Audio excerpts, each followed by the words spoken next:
وقال الرسول يا رب إن قومي اتخذوا هذا القرآن مهجورا চিৎকার মেরে বলুন আল্লাহু আকবার।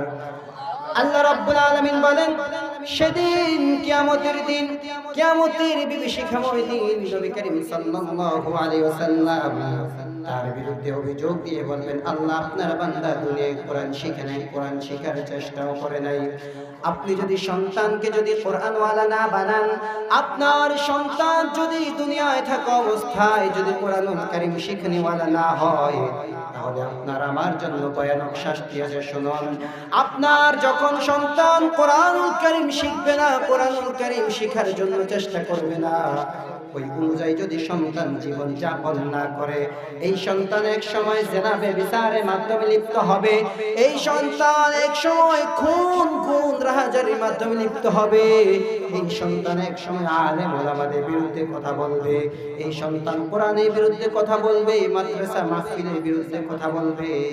আর যদি সন্তান কোরআনওয়ালা হয় তাহলে কখনো এগুলো বিরোধিতা করবে না। কথা বলুন ঠিক না বেঠিক?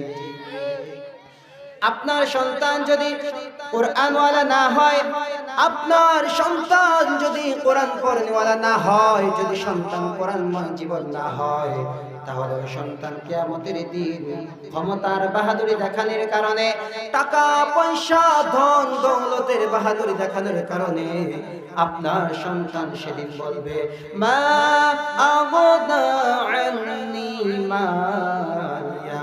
সেদিন আপনার সন্তান আফসোস করে বলবেন, হায় আমার ধন দৌলত আমার কোনো কাজে আসলো না, আমার টাকা পয়সা, আমার ক্ষমতার বাহাদুরি, আমার টাকা পয়সার অহংকারী, আমার কোনো কিছুর অভাব ছিল না, আজকে আমার টাকা পয়সা ধন দৌলত কোনো কাজে আসলো না, আজকে আমার সব শেষ হয়ে গেল। হালাকা আন্নি সুলতানিয়া।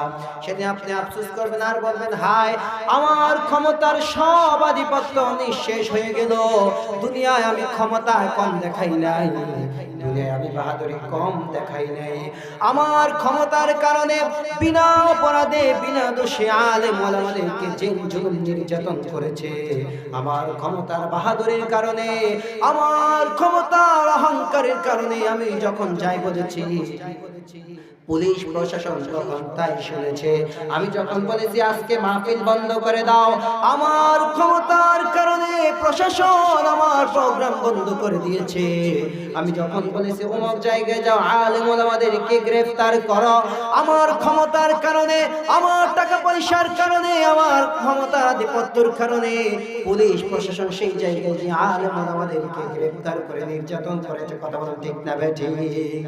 সেদিন সে আফসোস করবে আর বলবেন, হালাকা আন্নি সুলতানিয়া, হায় আমার ক্ষমতার আধিপত্য সব শেষ হয়ে গেল, আমার এত ক্ষমতা ছিল, আমার এত টাকার অহংকার ছিল, আমার এত ক্ষমতার বাহাদুরি ছিল, 5 আগস্টের দিন ছাত্রদের গণঅভ্যুত্থানের কারণে আজ আমি পালিয়ে যেতে বাধ্য হয়েছি। কথা বলুন ঠিক না বেঠিক?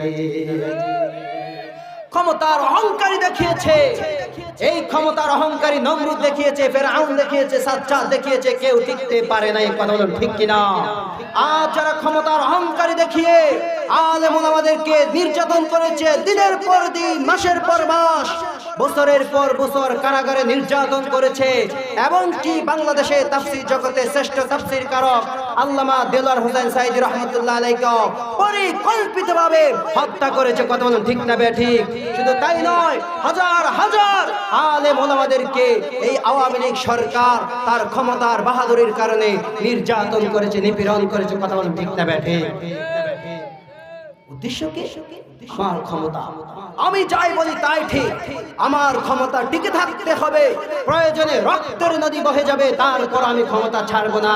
কিন্তু আল্লাহ রাব্বুল আলামিন কোরআনুল কারীমের মাধ্যমে বলেছেন কি, ওয়া মাকারু ওয়া মাকারাল্লাহ ওয়াল্লাহু খায়রুল মাকিরিন।